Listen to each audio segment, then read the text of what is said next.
আবু জাহেলে কয় আমি তোর খোদারে মানি, খালি তোরে মানি না, তোর খোদারে তোরে পাল্টায়া অন্য যে কোনো ব্যক্তিরে নবী বানায়া দেখ, আমি আবু জাহেল এখন মুসলমান হইয়া যাবো।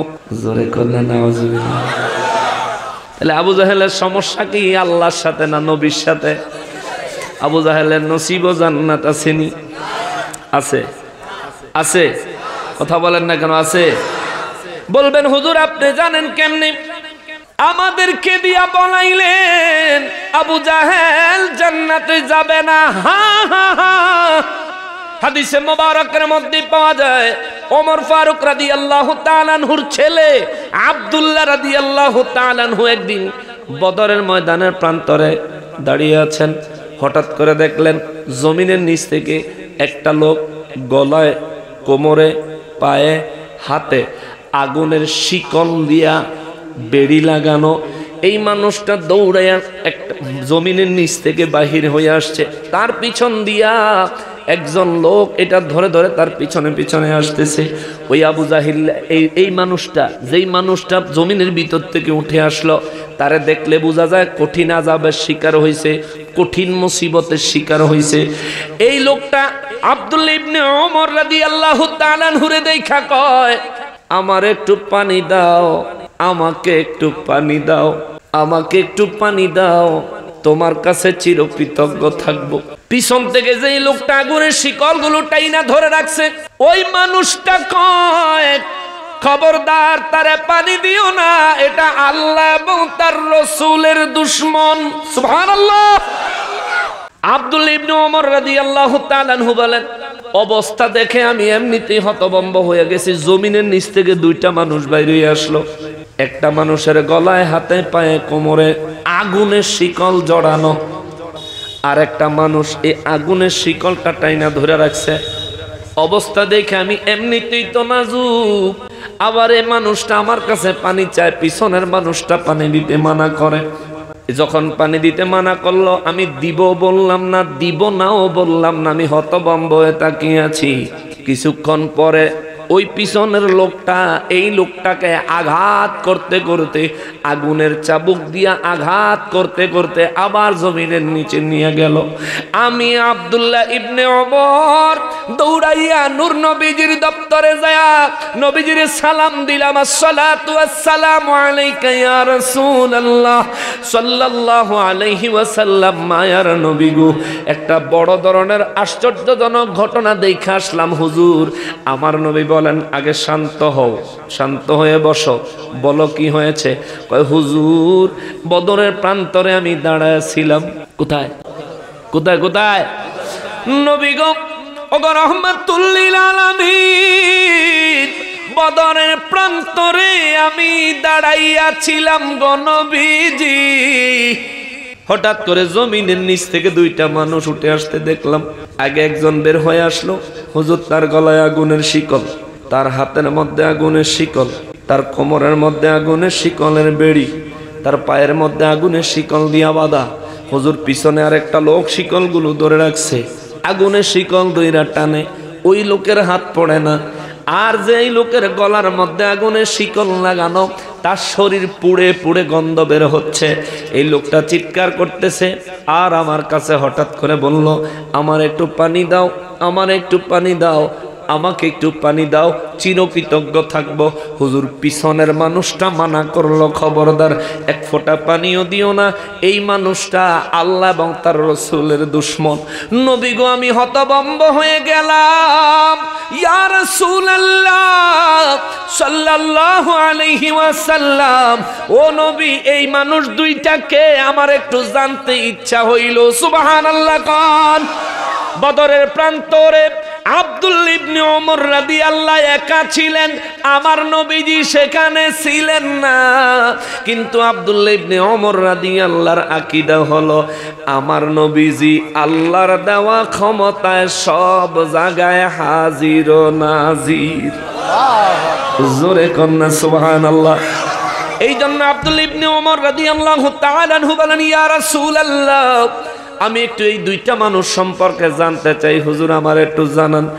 আমার নবী বলেন আব্দুল্লাহ রে, যে মানুষ দুইটারে দেখছো এদেরকে তুমি চিনোনি? সুবহানাল্লাহ।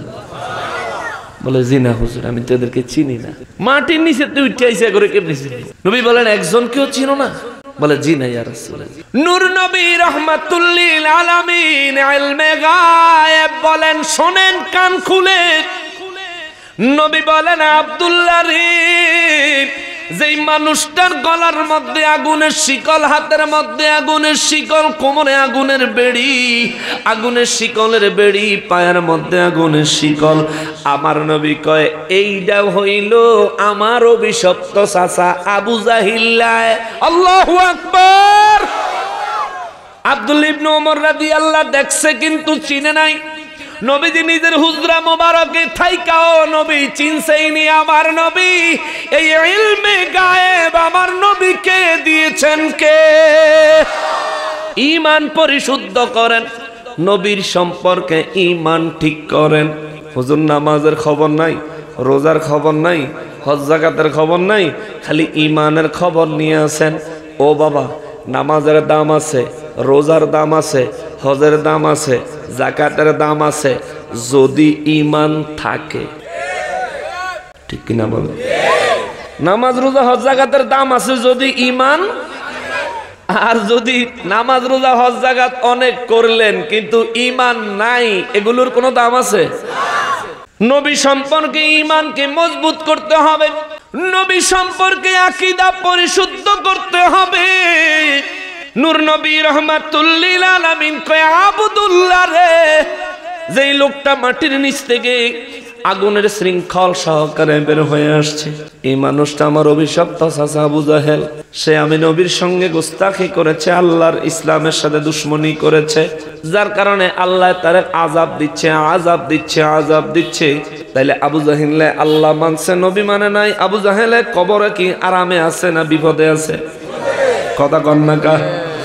আমরাও যদি আল্লাহ সম্পর্কে মানি, নবীর সম্পর্কে দোনো করি, আমাদের অবস্থা আবু জাহেলের থেকে আরো খারাপ হবে। ঠিক কিনা বলেন? কারণ আবু জাহিল তো কাফের, কাফের শাস্তি তো নির্ধারিত শাস্তি। আর যেটা মুনাফেক, হায় হায় হায় হায়, আল্লাহ কয় যেটা ইমানদার পরিচয় দেয়, আবার নবীর ইজ্জত আঘাত করে, নবীর দুশ্মনীও করে, এটা হইল মুনাফিক। ইন্নাল মুনাফিকিনা ফিদ দারকিল আসফালি মিনান নার। মুনাফিকের শাস্তিটা হবে এমন পরিমাণ, এটা কাফেরের থেকেও বেশি শাস্তি দিব মুনাফিকের। আল্লাহু আকবার। মুনাফিক হইবেন? কথা কয় না। মুনাফিক হবেন, মুনাফিকের সাথে কোনো সম্পর্ক রাখবেন? যার সাথে নবীর সম্পর্ক ভালো, তার জুতা মাথায় করে বইলেও লাভ। ঠিক কিনা বলে? যার সাথে নবীর সম্পর্ক ভালো না, তার জুতা কেন, ওই ব্যক্তিরে আমার জুতা দিয়া ফিডাইলেও লস। নবীর দুশ্মনের গাল আমার জুতা লাগাইতাম কা? কারণ নবীর প্রেমিক যখন রাস্তা দিয়ে চলে, নবীর প্রেমিকের পায়ের নিচে তালিবুল ইলম, নবীর প্রেমিক যারা নবী সম্পর্কে ইলম অর্জন করতে চায়, সারা জীবন নবী সম্পর্কে জানতে চায়, এই মানুষগুলো যখন রাস্তা দিয়ে হাঁটে, আমার নবী বলেন রহমতের ফেরেশতারা তার পায়ের নিচে জান্নাতের পরশ বিছিয়ে দেয়। সানা মানা করছি ও একবারে বন্ধ, আমনে উড়িয়া বইও সা মাহফিল শেষে ব্যাকে মিল্লা জামাতে খাইও। কষ্ট হচ্ছে বাজান? অনেকগুলো কথা আছে, আমি অনেকগুলো আয়াতে কারিমের উপর আলোচনা করার জন্য আমি মোটামুটি প্রস্তুতি নিছি। এই আওয়ানোর সময় রাস্তার ভিতরে বয়ে বয়ে প্রস্তুতি নিছি, ভাবছি যে ওখানে গিয়ে আর কিতাব দেখার সুযোগ পাইতাম না। অগরে গাড়ির থেকে গেছি বলে তোরা নাম, ব্যক্তির নাম সবটি নামায় দিয়া 20-25-30 মিনিট বয়ে বয়ে তাফসীরটা দেখলাম। কেননা আমি কি বলতেছি আমার মধ্যে কনফিডেন্স থাকতে হবে, নাইলে ওয়াহাবিরা তো যে কোনো জায়গায় আমরা ধরে লইব। ঠিক না? দেখেন না এই পর্যন্ত কত ধরনের কত বদনাম করে, কিন্তু কোনো মারফুত সামনে খাড়াইতে পারে না। কত বদনাম ফিসে দেখবেন, কালকে অনেকে অনেক কথা কইবে, কালকে দেখবেন সাদওয়ানো যায় ফতুয়া দিব, আবার এই 2-3 দিন পরে মসজিদে জুমা শুক্রবার আইব না, দেখবেন জুমার দিন এই খতিবেরা দেখবেন আবার আমাকে বিরুদ্ধে কথা কইব। কেন কইব? তো খতিব বলেন, ইমাম বলেন, হাফেজ বলেন, মুফতি বলেন, আর আন্তর্জাতিক খ্যাতি সম্পন্ন বক্তা বলেন, যদি কোনো মায়ের ভূত কোরআন হাদিস দিয়া নকশবন্দির লগে মোকাবেলা করার মতো থাকো, তাহলে সামনে এসে দাঁড়াও।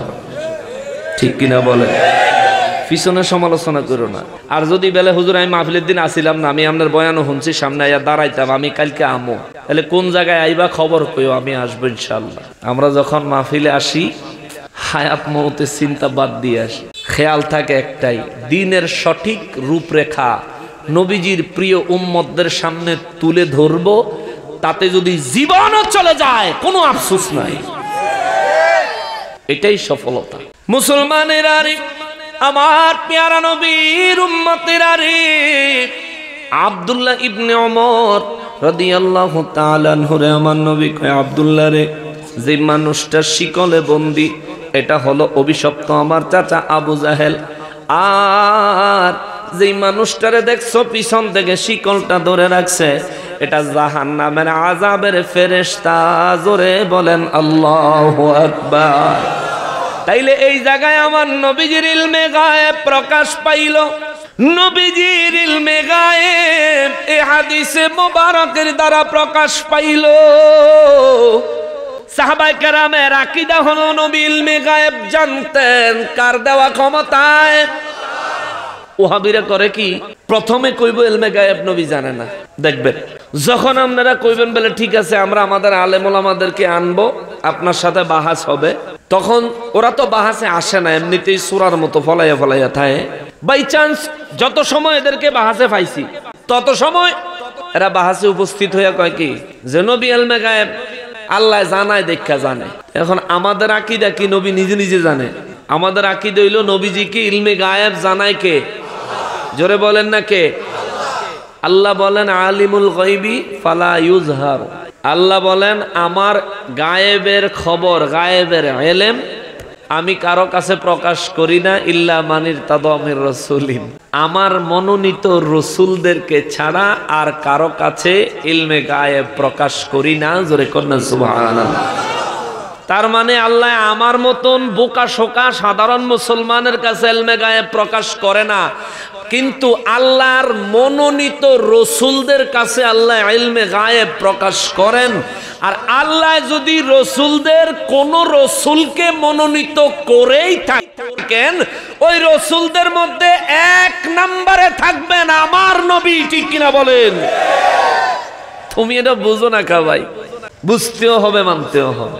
শিয়াবে আবি তালিবের কথা বলছিলাম, প্রায় 3 থেকে 3.5 বছর নূর নবী রহমাতুল্লিল আলামিনকে অবরুদ্ধ করে রাখলেন। 3 বছর পার হলে আমার নবীজির চাচা আবু তালেবকে বললেন, চাচা গো, ও চাচা, আবু জাহেল সহ মক্কার সমস্ত নেতারা আমার নবুয়ত মোবারককে অস্বীকার করলো, আমাদেরকে বয়কট করলো। চাচা শুনেন একটা ইলমে গায়েবের খবর কই। সুবহানাল্লাহ। নবীজি বললেন নবীজির চাচাকে, চাচা গো শোনেন একটা ইলমে গায়েবের খবর বলি। কি বাতিজা বলো, কোন ইলমে গায়েবের খবর দিব?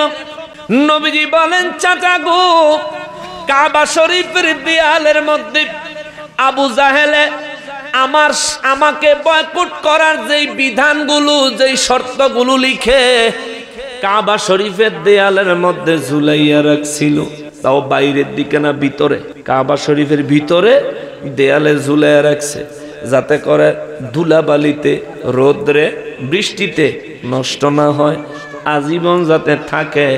এই জন্য বাইতুল্লাহ শরীফের ভিতরে উপরে আল্লাহর নাম লেখা, নিচে নবীজির সম্পর্কে, নবীজির বিরুদ্ধে বিভিন্ন বিধান জারি কইরা আবু জাহেল সহ সব নেতারা দস্তখত দিয়া এই নোটিশ কাবা শরীফের ভিতরে দেয়ালে ঝুলাইয়া রাখছে। ঝুলানির পরের থেকে আবু জাহেল নিজেও কোনোদিন এটা দেখতে যায় নাই, অন্য কোনো নেতারাও দেখতে যায় নাই। সবার চিন্তা হইল কাবা শরীফের ভিতরে পিঁপড়া নাই, কাবা শরীফের ভিতরে পোকামাকড় নাই, কাবা শরীফের ভিতরে নষ্ট হওয়ার কোনো চান্স নাই। এই জন্য এই জাহেলেরা, এই কাফের বেঈমানেরা কেউ আর এই নোটিশ বোর্ডটা দেখতে যায় নাই। আমার নবীজি শিয়াবে আবি তালিবে থাইকা নবীজির চাচা আবু তালিবের কয়, চাচা গো, চাচা একটা ইলমে গায়েবের খবর কই আবু জাহিল্লারে যায় কইবেন ওরা যে আমার বিরুদ্ধে নোটিশ লেখছে ওই নোটিশ বোর্ডে শুধুমাত্র আল্লাহর নাম ছাড়া আর কিছুই অবশিষ্ট নাই। আল্লাহু আকবার। নোটিশ বোর্ড কোথায়? নোটিশ বোর্ড কোথায়? কাবা শরীফের ভিতরে। মক্কার অন্যান্য মানুষ এটা দেখবে তো দূরে থাক, যেই নেতারা সাইন করে এটা লাগাইছে ওই নেতারা নিজেরাও কোনোদিন এটা দেখতে যায় নাই। আমার নবীজি 3 বছরে কয় আল্লাহর নাম ছাড়া বাকি সব শেষ হয়ে গেছে, সব লেখা উঠে গেছে, বাকি সব উই পোকায় খাইয়া বলাইছে। সুবহানাল্লাহ। হযরতে আবু তালেব নবীজির চাচা, তিনি এই খবর শুনে এক বাক্যে বিশ্বাস করলেন। সুবহানাল্লাহ। চলে গেলেন আবু জাহেলের দপ্তরে দারুন নাদওয়ায়ে যায়া নবীজির চাচা ডাইকা কয় আবু জাহেল কিও তোমাগর না বয়কট করা হইছে, তোমাগর না নির্বাসিত করে দিছি, তো এনাইছো কে? কয় একটা কথা কইতে পারিস। কয় কি? কয় এই মাত্র আমার ভাতিজায় একটা ইলমে গায়েব প্রকাশ করছে। সুবহানাল্লাহ। আবু জাহেল কইছে জাদুকরের খবর লই আইছেন, এগুলি বুঝছি, দেখছি, দেখেই তো আমনা করে বয়কট করছে। আবু তালেব কয় শোনো, আমার ভাতিজা যে ইলমে গায়েবটা বলছে আমি তোমার কাছে এটা নিয়ে আসছি এই কারণে, যদি আমার ভাতিজার কথাটা সত্য হয় তাইলে তোমরা আমাদেরকে যে নির্বাসিত করছো এই নির্বাসিত করার সিদ্ধান্ত ত্যাগ করবা। আর যদি মিথ্যা হয়, আমার ভাতিজা যারে আমি নিজে আমার কোলে আগলাইয়া নিজে যারে সেভ কইরা আমি নিজের সর্বোচ্চটুকু দিয়া যারে সেভ করছি তারে আমি নিজের হাতে তোমাদের হাতে তুলে দিব, তোমাদের যা মন চায় তোমরা তা করবা। আবু জাহিলকে পাইছি চান্স। এই আবু তালেবের লেগে নবীজির উপরে আক্রমণ, সরাসরি খোলামেলা আক্রমণ করতে পারে না। আবু জাহেল কয় আবু তালেব বসো। আবু তালেব বসলেন। আবু জাহিল সমস্ত নেতাদেরকে খবর দিল, সব নেতারা আইলো। আসার পর আবু জাহেল কয় শোনেন একটা খুশ খবর আছে। কয় কি? কয় বাতিজায় বলে টেলমে গায়েব কইছে, আজকে যদি তার এলমে গায়েব মিথ্যা প্রমাণিত হয় আবু তালেব কইছে তারে আমাদের হাতে তুইলা দিব, আমরা যা কিছুই করব তার কোনো অভিযোগ থাকবে না। সব নেতারা খুশি। কয় ঠিক আছে তাইলে বলেন কি ইলমে গায়েব কইছে? আবু তালেব কয় আমার কলিজার টুকরা মুহাম্মদ সাল্লাল্লাহু আলাইহি ওয়াসাল্লাম যে কোনোদিন মিথ্যা কথা বলে নাই, কাউরে ধোঁকা দেয় নাই, কারো ক্ষতি করে নাই, কারো আমানতের খেয়ানত করে নাই, ওই কলিজার টুকরায় বলছেন তোমরা নাকি তার বিরুদ্ধে একটা নোটিশ বোর্ড টানাইছো। কাফেরের নেতারা একজন আরেকজনের চোখের দিকে চায়, কি রে ওরা জানলো কেমনে আমরা যে নোটিশটা নাইছি? আবু তালেব কয় এখানেই শুধু শেষ নয় রে। কয় কি? কয় ওই নোটিশ বোর্ডটা তোমরা কাবা শরীফের ভিতরে দেয়ালে টানায়া রাখছো। নেতারা একজন আরেকজনের দিকে ছায়ার কয় ঠিকই তো কইছে। ইলমে গায়েবটা কি? বলে ইলমে গায়েব হলো ওই কাবা শরীফের ভিতরে যেই সাইনবোর্ড টানাইয়া রাখছো ওই সাইনবোর্ডের মধ্যে শুধুমাত্র আল্লাহর নাম ছাড়া বাকি সমস্ত লেখা উই পোকায় খায়া ফালাইছে, আর কোন লেখা অবশিষ্ট নাই। আমার বাতিজা বলছে জোরে কন্যা সুবহানাল্লাহ। আবু জাহিল লাফ দিয়া খাড়ায়া কয় চাবি ডালো, তাড়াতাড়ি বাইতুল্লাহর চাবি লো। দৌড়াইয়া চাবির ব্যবস্থা করছে, চাবি আইনা দৌড়াইয়া কাবা শরীফের ভিতরে ঢুকবে। তালা খুললে আবু জাহিল চিন্তা করে ঢুকমুনি, কারণ বাতিজা সারা জীবন যখন যা কইছে তা সত্যি হইছে। এখন আজকে যদি এটা সত্যি হয় পরে কি হইব? পিছন তেনে উদ্বা সাহেব এবড়া তালা খুললে আমরা এক্সাইটেড হয়ে রয়েছি, আমরা দেখবো মোহাম্মদ সাল্লাল্লাহু আলাইহি ওয়াসাল্লাম আজকে যদি খালি মিথ্যুক প্রমাণ করতে পারি, সাফাবাজ যদি প্রমাণ করতে পারি, নাউযুবিল্লাহ কন্যা, তাইলেই আমাদের কার্য হাসিল। একদিকে তার উপর যারা ঈমান আনছে হেরা তার উপর থেকে ঈমান ত্যাগ করবে, অন্যদিকে তারে তার চাচাই আমাদের হাতে তুলে দিব, আমরা তারে জনমের মতো হাতে সুখ মনের সুখ মিটামু। জোরে কন্যা নাউযুবিল্লাহ। আবু জাহিল আবার কাফেরদের কথা শুনে এক্সাইটেড হয়ে গেছে, একেবারে বেশি উৎসুক হইয়া কাবা শরীফের দরজা খুললা সবাই মিল্লা ভিতরে ঢুকছে, সাথে আবু তালেব। ভিতরে যেই ঢুকে হাসি মুখটা গোমরা হয়ে যায়, ভিতরে যেই ঢুকে হাসি মুখটা গোমরা হয়ে যায়। নবীজির চাচা আবু তালেব তিনি গোমরা মুখ নিয়ে ভয়ে ভয়ে ভয়ে ভয়ে ভিতরে ঢুকছে। দুইকা তাকাইয়া দেখে গো আমার নূর নবী যে বলছে শুধু আল্লাহর নাম ছাড়া কিছু নাই, বোর্ডের মধ্যে শুধু আল্লাহর নামটাই আছে আর কিছু নাই। সুবহানাল্লাহ। ইনি আমার নবী, ইনি আমার নবী, আমার নূর নবী। আমার নবীর মর্যাদা মর্তবার কথা শুনলে আমার ভালো লাগে রে, আমার ভালো লাগে, খুশি লাগে, আনন্দ লাগে, উৎসাহ লাগে, গৌরব হয়, গর্ব হয়। নবীর জন্য অন্তরে অহংকার আসে, ঠিক কিনা বলে?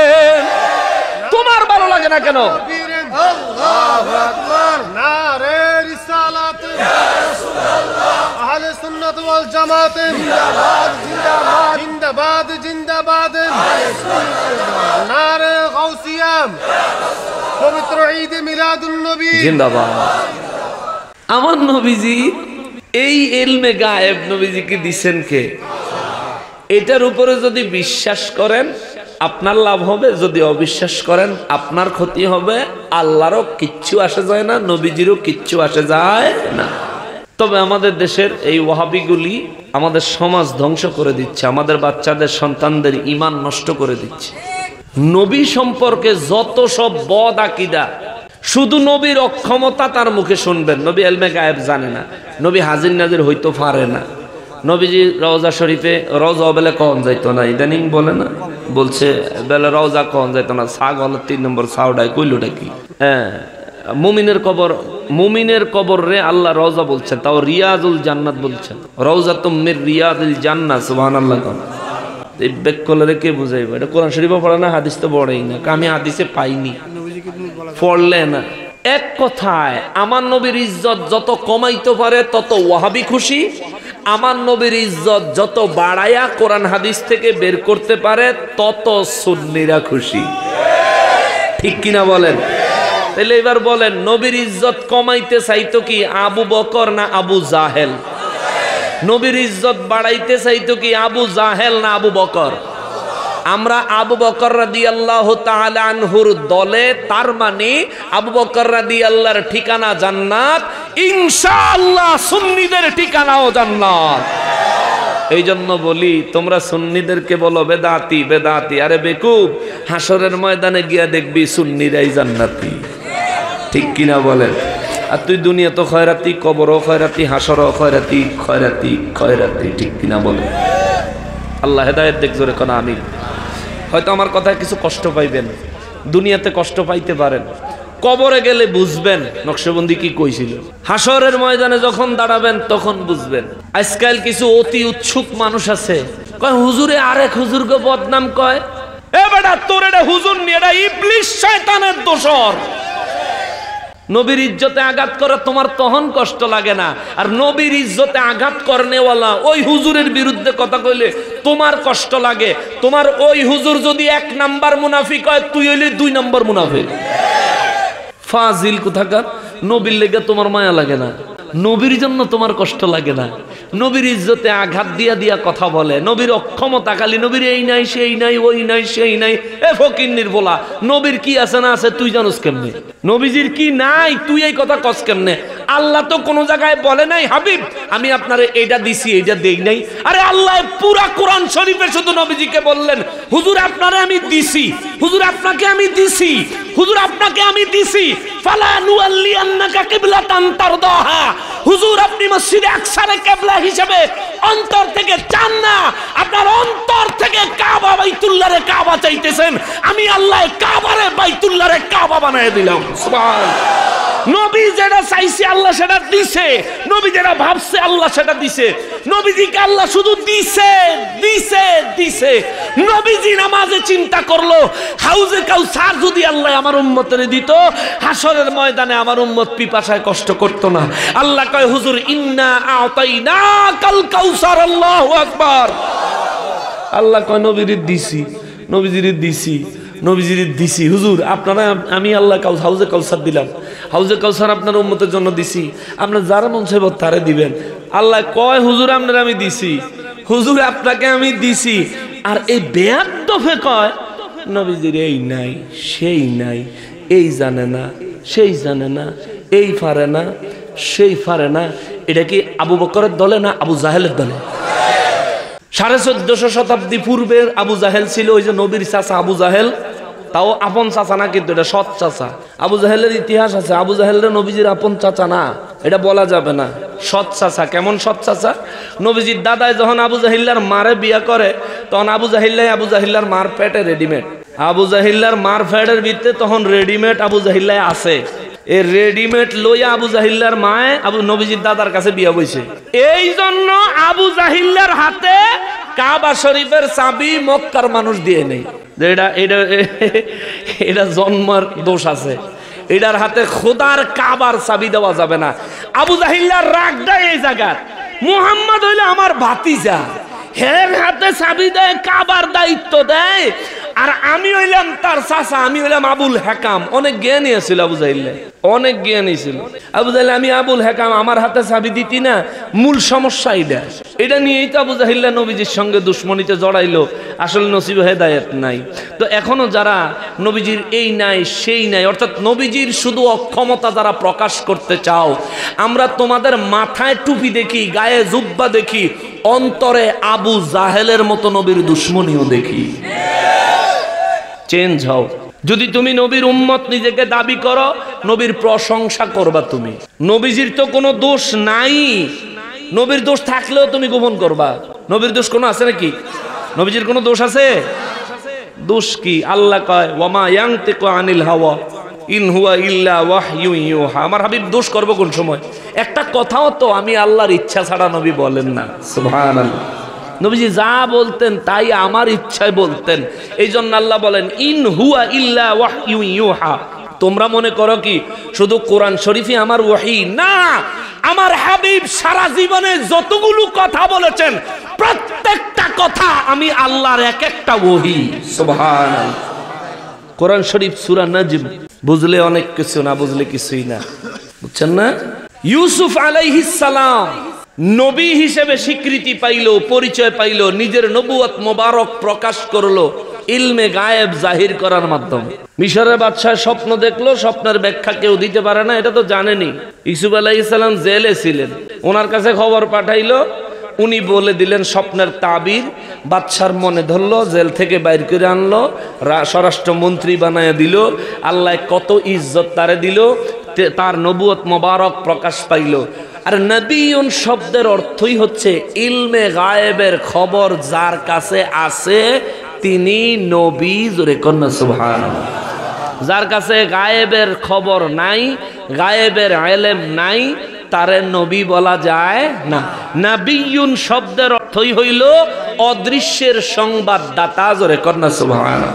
আপনি গুগলে লিখেন যে নবিয়ুন শব্দের অর্থ কি।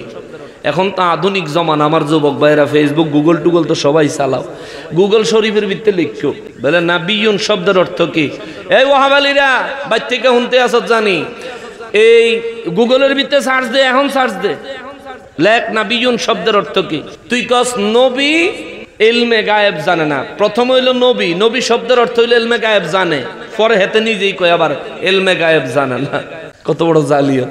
আল্লাহ হেদায়েত দেখ। জোরে কন আমিন। জোরে কন, আরো জোরে কন। ভয় পান আপনারা না চিন্তা করতেছেন?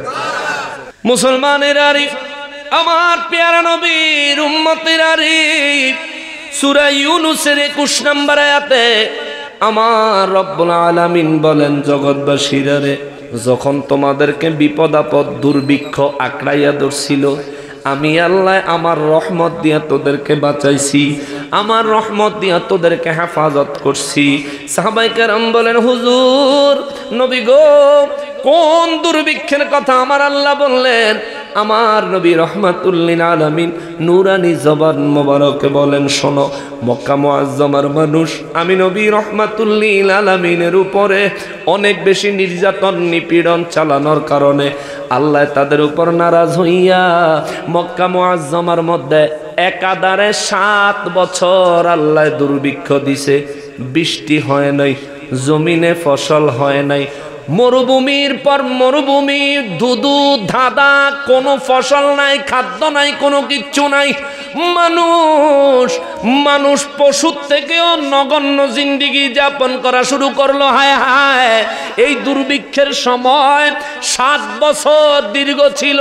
আমার নবী বলেন 7 বছর পার হওয়ার পরে আমার আল্লাহ রহমত দিলেন, বৃষ্টি বর্ষণ করলেন, জমিতে ফসল দান করলেন। সুবহানাল্লাহ।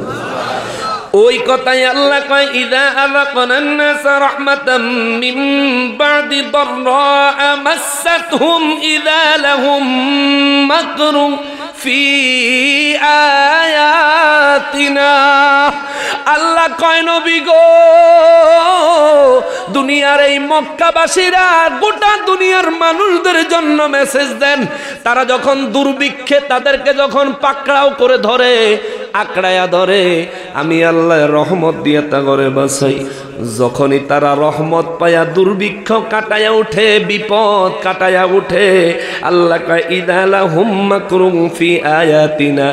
দুর্ভিক্ষ থেকে কাটটা উঠলে, বিপদের থেকে কোন রকম সারতে পারলেই আল্লাহ কয় এই মানুষগুলা মাকরুম ফি আয়াতিনা, আমি আল্লাহর নিদর্শন, আমি আল্লাহর আয়াত, আমি আল্লাহর ক্ষমতা, আমি আল্লাহর পাওয়ার গুলাকে অস্বীকার করা শুরু করে, কৌশল তালাশ করতে শুরু করে, কুফরি করার কৌশল তালাশ করতে শুরু করে। জোরে কন্যা নাউজুবিল্লাহ।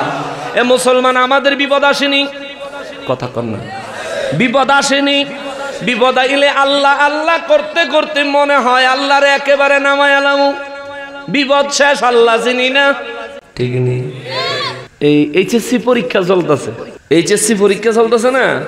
এইচএসসি পরীক্ষার্থী করে দেখবেন আজানের আগে মসজিদ কতদিন পর্যন্ত, রেজাল্ট ডাউন পর্যন্ত। কেন? রেজাল্টটা দিলে যদি A+ পাইয়া যায়, হেতেরে আর ঠেকায় কে? বাড়ির ভিতরে ডেক সেট, হিন্দি গান, নাচন কারে কয়, মিষ্টি লইয়া এই বাড়ি সেই বাড়ি, আইও রে, যাও রে, ঘুরো রে, হুন্ডা চালাও রে।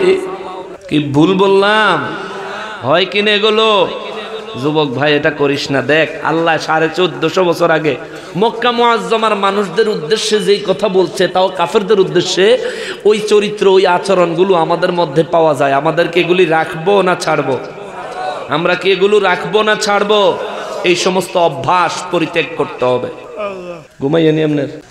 মক্কা মুআজ্জমার মানুষগুলারে 7 বছর দুর্ভিক্ষ দেওয়ার পর আল্লাহ যখন রহমত দিলেন, তখন তারা আল্লাহর নিদর্শন অস্বীকার করতে শুরু করলো। কৌশল তালাশ করে, কৌশল।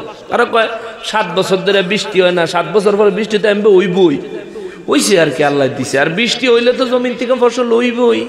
মানে তারা কৌশল খুঁজতেছে আল্লাহর মহিমা, আল্লাহর রহমত, এটাকে অস্বীকার করার জন্য। রব্বুল আলামিন আমার নূর নবী রাহমাতুল লিল আলামিনকে বলেন, কুল, নবী গো আপনি বলে দেন, ইয়া রাসূলুল্লাহ আপনি বলে দেন, আল্লাহু আসরাউ মাকরান, তোমরা আল্লাহর সান্নিধ্যকে, আল্লাহর রহমতকে, আল্লাহ পাকের দানকে, আল্লাহ পাকের কুদরতের অবদানকে অস্বীকার করার জন্য যত কৌশলী তালাশ করো না কেন, আমার আল্লাহ কয় হুজুর তাদেরকে বলে দেন আমি আল্লাহ তাদের থেকে অনেক বেশি কৌশলী। সুবহানাল্লাহ। আমি যদি কৌশল করি, আমার সাথে কৌশল কইরা কেউ কুলাইতো না। ইয়া রাসূলুল্লাহ, তাদের কৌশলের জবাবে আমি যদি কৌশল করি, তাদের কৌশলের জবাবে আমি আল্লাহর কৌশল হবে আযাব, আমার কৌশল হবে গজব। যদি আমি তাদের উপরে আযাব আর গজব নাজিল করি, 7 বছরের দুর্ভিক্ষে তাদেরকে শেষ করতে পারে নাই, কিন্তু আমার এক মুহূর্তের গজবে চিরতরে ধ্বংস হয়ে যাবে। আল্লাহু আকবার। এই জন্য আল্লাহ কয় কুলিল্লাহু, ইয়া রাসূলুল্লাহ আপনি বলেন আসরাউ মাকরান, আমার আল্লাহ সর্বোত্তম পরিকল্পনাকারী, সর্বোত্তম পরিকল্পনাকারী, সর্বোত্তম পরিকল্পনাকারী। জগৎবাসীরা রে, নূর নবী রাহমাতুল লিল আলামিনের আল্লাহ কয় হুজুর তাদেরকে বলেন, এদেরকে বলেন, এই মক্কাবাসীরে বলেন, বিশ্বের সমস্ত মানব জাতির জন্য বলেন। এই আয়াতটা শুধুমাত্র ঈমানদারের জন্য আল্লাহ নাজিল করে নাই। আল্লাহ ওয়া ইযা আযাকনান নাস, সব মানুষের কইছে ঢালাও ভাবে। আমরা মানুষ না পশু? আমরা কি? আমরা। তাহলে এই আয়াতের হুকুম আমাদের জন্য আসেনি?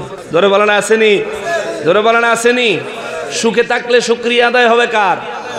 কষ্টে থাকলে শুকরিয়া আদায় করব কার? কারণ আমার থেকে কষ্টে মানুষ আছে না নাই?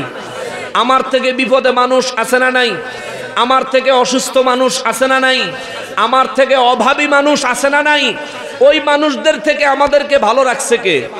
জোরে বলেন, আরো জোরে বলেন। তাইলে আমরা কষ্টে থাকলেও শুকরিয়া আদায় করার দরকার আছে না নাই? নাকি না শুকর হবেন? না শুকরিয়া হবেন? না শুকর হয়েন না, শুকরিয়া আদায় করি। আমরা তো মুসলমান হয়েছি, খানার সময় বিসমিল্লাহ কই না, খানার শেষে আলহামদুলিল্লাহ কই না।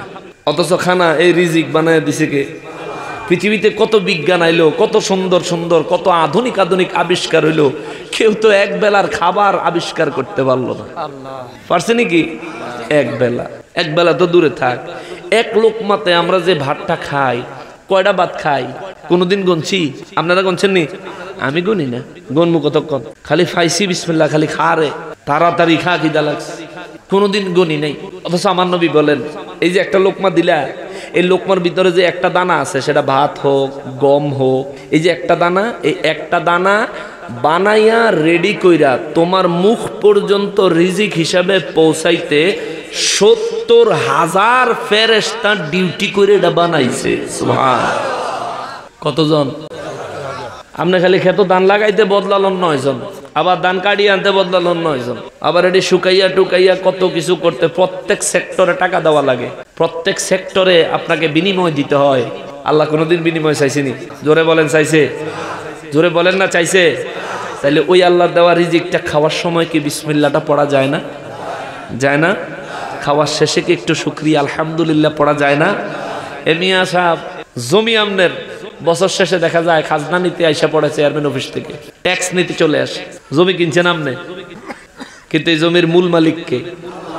এটা যে আপনারা আমারে দিছে, এই যে রাস্তা দিয়ে চলি, রোড দিয়া, বছর শেষে ৫০,০০০ টাকা সরকারে ট্যাক্স আর গাড়ির কাগজপত্র মিলে ৫০,০০০ টাকা দেওয়ান লাগে এক বছরে, খালি রাস্তা দিয়ে গাড়ি চালাই দীক্ষা।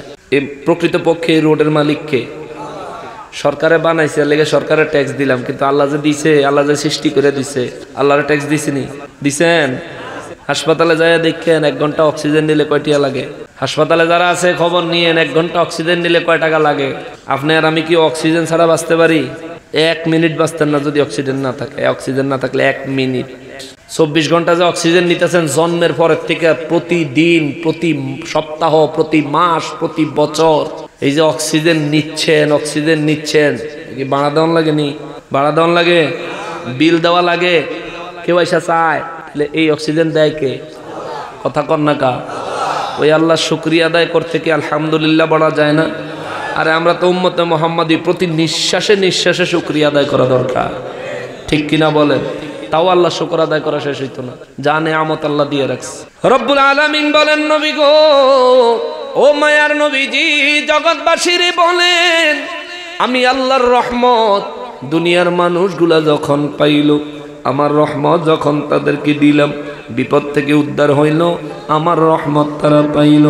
ও দয়ার নবীজি, এই মানুষগুলা আমার রহমত মায়া বিপদ থেকে যেই মাত্র উদ্ধার হয়, এই মানুষগুলা কৌশল খুঁজতে থাকে, কৌশল করতে থাকে।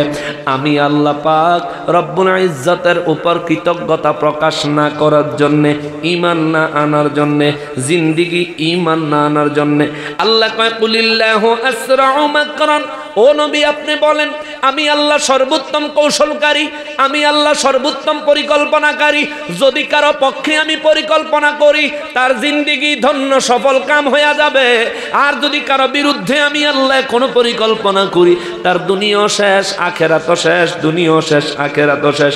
তবে দুনিয়াবাসীরে বইলা দেন, যে যাই করুক না কেন, আমি আল্লাহ শুধু ঘুড়ির সুতা যেমন ঢিল দিয়া দিলে ঘুড়ি যেমন আকাশে উপরে উঠতেই থাকে, উঠতেই থাকে, উঠতেই থাকে, সন্ধ্যা যখন হয় গুড়ির নাটাই যার হাতে, সে যখন সুতা ধরে টান দেয়, গুড়ি যেমনি নিচে আসতে বাধ্য। দুনিয়ার মানুষগুলো যত বাহাদুরি, যত মাস্তানি করুক না কেন, এমন একটা সময় আসবে যখন তারা আমার কাছে ফিরে আসতে হবে। তখন তারা সারা জীবনে যা কিছু করছে সব কিছুর পুঙ্খানুপুঙ্খ হিসাব আমি আল্লাহ নিব। জোরে কোন সুবহানাল্লাহ। ও বাবা, আমাদের হিসাব হইবনি, হিসাব নিবনি। রাস্তার উপরে কথা কয় কে রে? এই গেটের সামনে কে কথা বলে এখানে? বাবা একটু আস্তে কথা বলো, আর নাহলে একটু দূরে গিয়ে কথা বলো। কোরআন শরীফের তো ওয়াজ করতেছি, তো সবার ভালো লাগতো না। সরাসরি কোরআন শরীফ থেকে বলছি, সবার ভালো লাগবে না। যার ইমান যত তাজা, কোরআনের কথা তার কাছে তত মজা, ঠিক কিনা বলে? আচ্ছা, আপনাদের এলাকায় এখন কয়টা বাজে? ওম্মা হবে ফোনে 11টা না বাজে, এখনো তো 1.5 ঘন্টা হয় নাই। 10:30টায় শুরু করলাম না, সরি 9:34 শুরু করলাম, তাইলে অন্তত 10:43 না বাজে, 1.5 ঘন্টাও তো এখনো হয় নাই। আপনারা কি আলোচনা আরো শুনবেন? নিনা শেষ করে দিব, শুনবেন? আচ্ছা মাশাআল্লাহ, শুনেন তাইলে বল। মাশাআল্লাহ, মুরব্বীরা ইয়ে আছে, ফজর নামাজ পড়িয়া আমনে আর আই থাকতাম, কিন্তু ফুটবল খেলা আছে, হলাই নগ্য থাকতো না। হ্যাঁ, খেলা আছে, খেলা আছে। তবে তবুও এদেরকে ধন্যবাদ দিই যে এরা রাত্রে খেলা থাকা সত্ত্বেও, যে রাত খেলা যখন লাগবে ইচ্ছা করলে অনেক বাদ ঘুমিয়ে যেতে পারতো, না ঘুমাইয়া মাহফিলটাও শুনতে আইছে, যে মাহফিল শুন না পরে খেলা দেখে বাড়ির যাবো। এদেরও কিন্তু নেক নিয়ত আছে। আল্লাহ এগর হায়াতে তাইয়্যিবা দান করুক না, আমিন। আল্লাহ এদের দিলে নবীজির মহব্বত দিয়ে পরিপূর্ণ করে দেখ, বলে না আমিন। যুবকরা যদি এমন হয় যে আমি নেক কাজ করবো, খেলা দেখে একটা শখ আর কি, যে দেখলাম বদ্দুর খেলা, তবে এটা না দেহনই উচিত। কারণ যে লেংটি ফিন্দা ফিন্দা খেলে, এটি ব্যাকটেরিয়া আডু দেওয়া যায় ফরজ তরক। আবার এর মুসলমান দল খুব কম আছে, এর মধ্যে দিয়ে আবার আমাদের সাথে ব্রাজিল আর আর্জেন্টিনার লেগে ফলাফানে শহীদ হয়ে যেতে চায়। ব্রাজিল আলায় আর্জেন্টিনা আলার কয় 7 আপ, আর আর্জেন্টিনা আলায় না, আর্জেন্টিনা আলায় ব্রাজিল আলার কয় 7 আপ, আর ব্রাজিল আলার আবার আর্জেন্টিনা আলার কি জানি কয়, হ্যাঁ হ্যাঁ কত কিছু জানি কয়। এগুলি কর দরকারটা কি? তুমি ব্রাজিল সাপোর্ট করো, করো আর কি, আর আরেকজনে আর্জেন্টিনা সাপোর্ট করো। আচ্ছা, খেলার একটা দল, একটা পছন্দের দল থাকতেই পারে, নিজের মধ্যে হট্টগোল করো না মিয়া। খেলা আজকে আছে কালকা নাই, তোমরা কিন্তু এই সারা জীবন এক মহল্লায় থাকবা, অতএব ঝগড়া ফাসাদে লিপ্ত হইও না। খেলা একটু দেহ, তবে ইসলামের দৃষ্টিকোণ থেকে যদি বলো, এইটা খেলানো যাইতো না, দেখানো যাইতো না। আমরা যেহেতু মুসলিম, ইসলামী বিধানগুলো আমাদের মানা দরকার। আল্লাহ মানার তৌফিক দান করেন। আরো জোরে বলেন আমিন, আরো মহব্বতে বলেন আমিন। মুসলমান, আল্লাহ তাআলা বলেন, হুজুর দুনিয়াবাসীরে বলেন, আমি আল্লাহ উত্তম কৌশলকারী। আমি যদি কারো পক্ষে কৌশল করি তাইলে ওই ব্যক্তি সফলতা, যদি কারো বিরুদ্ধে কৌশল করি তাহলে তার ধ্বংস। কেউ ঠেকাইতে পারবে? পারবে? আল্লাহ যদি কাউরে ধ্বংস করে, কেউ ঠেকাইতে পারবে?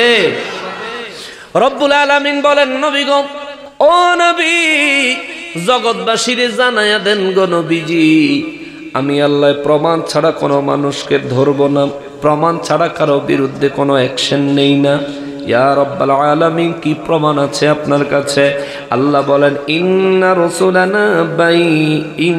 রুসুলানা ইয়াকতুবুনা মা তামকুরুন। আমি আল্লাহ প্রত্যেক মানুষের 2 কাঁধে 2জন ফেরেশতা রাখা দিছি। তারা যদি নেক আমল করে ডান কাঁধের ফেরেশতায় লেখা রাখে, কিয়ামতের ময়দানে আমি দেখামু, দেখাইয়া তাদের জন্য নাজাতের রাস্তা বাহির করমু। আর এই মানুষগুলা যদি আমি আল্লাহর বিরুদ্ধে কৌশল করে, আপনি নবীর বিরুদ্ধে কোন ধরনের কৌশল পরিকল্পনা, আল্লাহর ইবাদত করলাম, তাহলে এই সময় আল্লাহ বলছেন, আসসালাতু মিরাজুল মুমিনিন, নামাজ হইল মুমিনের জন্য আল্লাহর সাথে দিদার। জোরে কন্যা সুবহানাল্লাহ। তা আল্লাহর সাথে আমার যখন দিদার হয়েছে, আমি তখনই তো আমার যা মনের কষ্ট আছে আল্লাহর কাছে বলবো, আমার যা লাগবো আল্লাহর কাছে চাইবো। কথা কোন ঠিক কিনা? আজকে আমি এখানে আসছি, আপনাকে যা প্রশ্ন আছে আমারে বলবেন। আমি এনো কালকা তো আসিলাম না, কালকা কি আপনারা এনো কইছেন নি আমারে? আমি আইসি পরে না, অর্থাৎ আমার সাথে যখন আপনাদের দেখা হয়েছে তখন আপনারা আমারে প্রশ্ন করতে পারেন, সালাম বিনিময় করতে পারেন, কুশল বিনিময় করতে পারেন, ভালো কথা বলতে পারেন, অভিযোগ থাকলেও আমারে দিতে পারেন। কিন্তু আমি আপনাদের সামনে নাই, আমার সাথে আপনাদের দেখা নাই, তাহলে এই কাজগুলো করার তো কোনো প্রশ্নই আসে না। আমার নবী বলেন, উম্মত রে, নামাজ হইল আল্লাহ পাকের সাথে মুমিনের দিদার। তাহলে আল্লাহর সাথে আমার যখন দেখা হয়েছে তখনই তো সুযোগ মনের যত দুঃখের কথা আছে সব আল্লাহর কাছে কমু। ঠিক কি? দেখো, এটা হলো যুক্তি। এরপরে দলিল যদি আইস, তুই 5 মিনিট টিকবি না মুনাজাতের বিরুদ্ধে, যদি মুনাজারাত বস 5 মিনিট, অনলি 5 মিনিট, তুই যদি মুনাজাতের বিরুদ্ধে মুনাজারাত বইয়া, যদি আমি গুনাহগারের সঙ্গে যদি 5 মিনিট দলিল দিয়ে কথা কইতে পারস, আমি মুনাজারা হেরে গেছি। আমি মাইনা নেব। 5 মিনিট কথা বলার মতো কথা নাই তোর কাছে সাফাবাজি ছাড়া। বান্দা আল্লাহর কাছে চাইবেই, বান্দা আল্লাহর কাছে যত চায় তত খুশি হয় কে? যত চাইবেন তত খুশি, যত চাইবেন তত খুশি। দুনিয়ায় বান্দার কাছে বান্দা চাইলে একবার দুইবার তিনবার চাইলে বিরক্ত হয়ে বেড়া আমি কি ব্যাংক লয়ে বসি নাই তোর লগে ডেলি ডেলি তোরে দিতাম। আল্লাহ ডেলি প্রতিদিন আল্লাহ পাক কুদরতি ভাবে প্রথম আসমানে তশরিফ এনে আল্লাহ সারা রাত ভরে ডাকে, বান্দারে কার অভাব আছে আমার কাছে চা, আমি তোর অভাব পূর্ণ করে দিব। কার রিজিকের অভাব আমার কাছে চা, আমি তোর রিজিক দিয়ে তোর রিজিকের অভাবকে পূরণ করে দিব। কার গুনাহ আছে আমার কাছে ক্ষমা চা, আমি তোর গুনাহগুলি মাফ করে দিব। আল্লাহ বান্দারে কয় চাইতো, বান্দা তুই আমার কাছে চা, আমার কাছে চা, আমার কাছে চা। আল্লাহ কয় চা, মোল্লা কয় না না না, মোনাজাত দেওয়ান যাইতো না। এটা কি মোল্লা না শয়তান? খবরদার এদের কথাও শুনবেন না, এদের ওয়াজ শুনবেন না, এদেরকে কখনো ভাত খাওয়াইবেন না, দাওয়াত দিবেন না। এটা নবীর দুশ্মন, আল্লাহর দুশ্মন, ইসলামের দুশ্মন। টুপি পাঞ্জাবি জুব্বা লাগাইছে তাতে কি হয়েছে? এগুলি আল্লাহ রাসূলের দুশ্মন, ইসলামের দুশ্মন। শোনেন বাবা, আল্লাহ আমাদের চরিত্র সম্পর্কে কয়, ওই মক্কা মুআজ্জামার কাফেরদের চরিত্র সম্পর্কে বলছেন, কিন্তু ওদের মতো কিছু খাসালত আমাদের মধ্যে আছে, এগুলি আমাদেরকে বাদ দিতে হবে, এগুলো আমাদেরকে ত্যাগ করতে হবে। আমাদেরকে মুমিনের মতো পবিত্র জিন্দেগি গঠন করতে হবে, ঠিক কিনা বলে? রব্বুল আলামিন আমার নূর নবী রাহমাতুল লিল আলামিনের কয়, নবী গো ও দয়াল নবীজি, এই মানুষগুলা যখন বিপদে পড়ে যায় খালেস ভাবে অন্তর থেকে আমি আল্লাহকে স্মরণ করে, এবং এই মানুষগুলা আমি আল্লাহর কাছে কয় যদি এই বিপদ থেকে আল্লাহ আমাদেরকে বাঁচায়া দেন, আমরা আপনার শুকরিয়া আদায়কারী বান্দা হব, আপনার প্রতি কৃতজ্ঞ বান্দা হব। আল্লাহ কয় ফালামনা আনজাইনাহুম ইযাহুম ইয়াবগুনা ফিল আরদি বিগাইরিল হাক্কি। সুবহানাল্লাহ। কয় আল্লাহ কয় ফালাম্মা আনজাহুম, আল্লাহ কয় আমি আল্লাহ যখন তাদের এই ডাকে সাড়া দিয়া, আমি তো রব্বুল আলামিন আমার যখন মায়া লেগে যায়, আমি আল্লাহ তাদেরকে মাফ করে দেই, ওই বিপদ থেকে উদ্ধার করে দেই। ওই বিপদ থেকে যখন বাঁচাইয়া উদ্ধার করি, আল্লাহ কয় ইযা হুম ইয়াবগুনা ফিল আরদি বিগাইরিল হাক্কি, এই মানুষগুলা বিপদ থেকে বাঁচার সাথে সাথেই অবৈধভাবে দুনিয়ায় নিজেদের প্রভাব প্রতিপত্তি বিস্তার করার চেষ্টা করে, এক কথায় সন্ত্রাসী কর্মকাণ্ড করে বেড়ায়। আরো যদি সহজ করে বলি, এই মানুষগুলা আমি আল্লাহর নেয়ামতের শুকরিয়া তো আদায় করেই না, বরংস সাগর থেকে বাচ্চায়া অহংকার করে, মানুষকে কষ্ট দেয়, জুলুম করে, অত্যাচার করে, বিচার করে।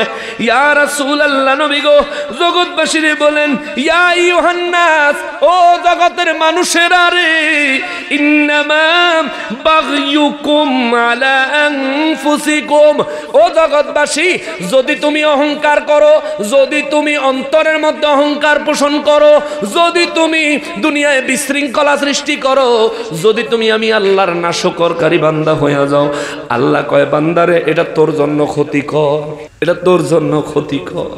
ও বান্দা আমার কিছু আসে যায় না, এটা তোর জন্য বড় ক্ষতিকর, এটা তোর জন্য বড় ক্ষতিকর।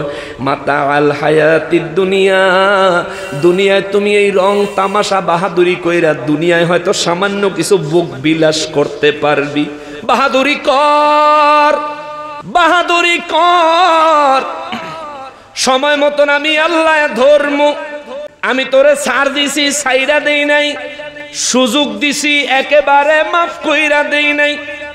আল্লাহ কয় মাতা আল হায়াতিদ দুনিয়া, বাহাদুরি দিয়া, দুনিয়ার রং তামাশা দিয়া, দুনিয়ার সামান্য কিছু বুক বিলাস করতে পারবি। সুম্মা ইলাইনা মারজিউকুম ফানুনাব্বিউকুম বিমা কুনতুম তা'মালুন।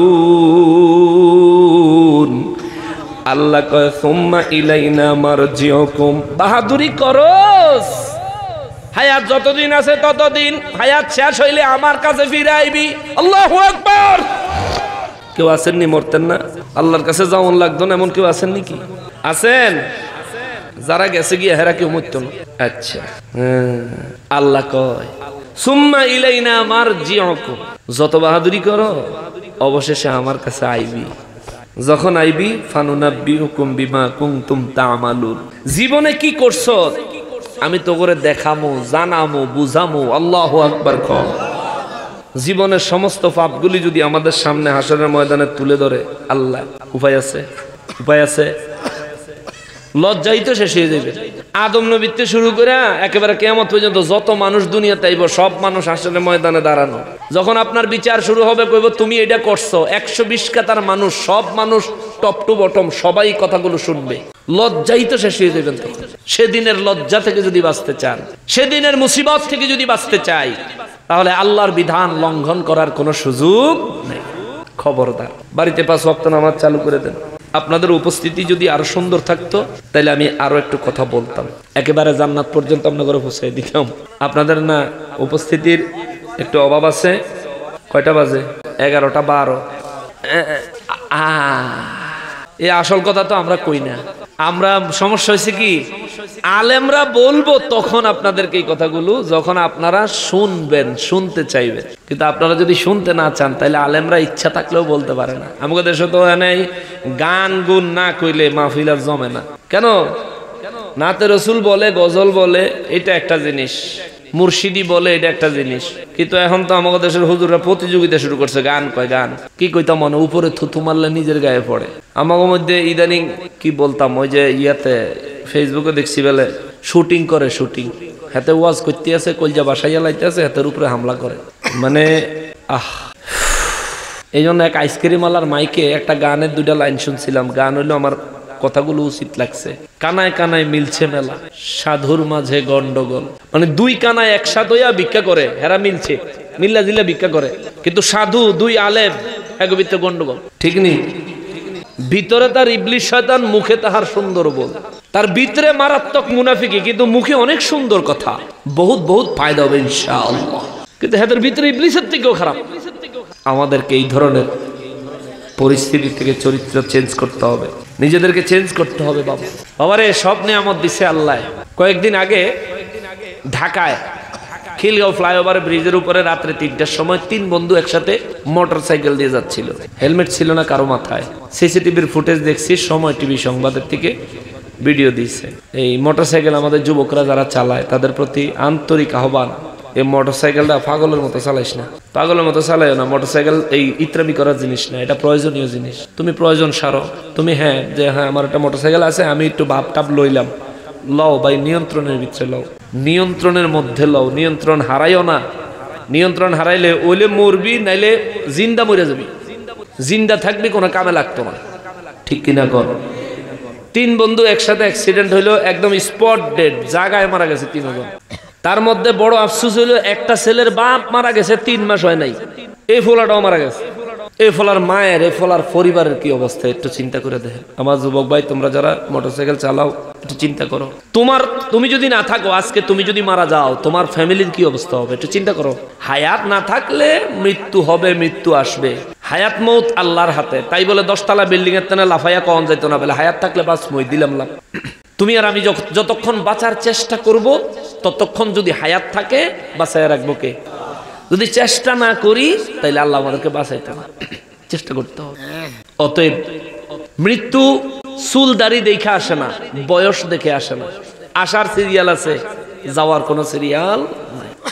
সাবধান হয়ে যাও আমার যুবক ভাইয়েরা। তোমরা যদি যৌবনকালে কোনো একটা পাপকে ত্যাগ করো, কোনো একটা পাপের কাজকে যৌবনকালে যদি ত্যাগ করো, তাইলে আল্লাহ এত পরিমাণ খুশি ওই বান্দার উপরে হয়, আল্লাহর 8টা জান্নাত তার জন্য পাগল হয়ে যায়। সুবহানাল্লাহ। কিন্তু আমরা তো যুবক বয়সে মসজিদমুখী হই না, দাড়ি রাখি না, 5 ওয়াক্ত নামাজ পড়ি না, কোরআন তেলাওয়াত করি না। মাইকের আওয়াজ যতদূর যাচ্ছে, আমি জানি বাড়ি ঘর থেকে আমার মা বোনেরা শুনছেন। আম্মা গো, মা, আপনার ফ্যামিলিতে 5 ওয়াক্ত নামাজ এবং প্রতিদিন 5 ওয়াক্ত নামাজের পর অন্তত 1 পৃষ্ঠা করে 5 পৃষ্ঠা কোরআন শরীফ তেলাওয়াত হইলেও এটা চালু করে। ঘরে এটা চালু করেন, বাধ্যতামূলক করে দেন। ঘরের পোলাপাইন যদি পড়তে না পারে, মা আপনি তাদেরকে নিয়ে বসেন, আপনি পড়তে পারলে আপনি পড়েন, সবাই শোনুক। আর নাহলে ছেলে মেয়ে কেউ পড়তে পারলে একজনে পড়ুক, সবাই বসে শোনেন। এক পৃষ্ঠা কোরআন শরীফ পড়তে যদি একবারে ঠেলা ধাক্কাইয়া বানান করে করেও পড়ে, তাও তো 10 মিনিটের বেশি লাগতো না। যদি বানান করে করেও পড়ে, তাও 10 মিনিটের বেশি লাগতো। মা এটা অভ্যাস করেন। আল্লাহ বলছেন কোরআন শরীফ হলো মুমিনের জন্য রহমত। সুবহানাল্লাহ। কোন ওয়ানুনাজ্জিলু মিনাল কুরআনি মা হুয়া শিফাউন ওয়া রাহমাতুল লিল মুমিনিন। কোরআন হলো মুমিনের জন্য সব রোগের ঔষধ। কোরআন হলো মুমিনের জন্য সমস্ত রহমত। জোরে কন্যা সুবহানাল্লাহ। কোরআন তেলাওয়াতের অভ্যাস করেন, চালু করেন। আমি আর সামনের দিকে গেলাম না, আজকে এখানে শেষ করছি। ভবিষ্যতে আবার কখনো যদি কোনো জায়গায় দেখা হয় ইনশাআল্লাহুল আজিজ কথা হবে। ওমা তৌফিকে ইল্লা বিল্লাহ। আসুন আমরা সবাই নবীজির দাঁড়ায়া সালাম দেই, ইয়া নবী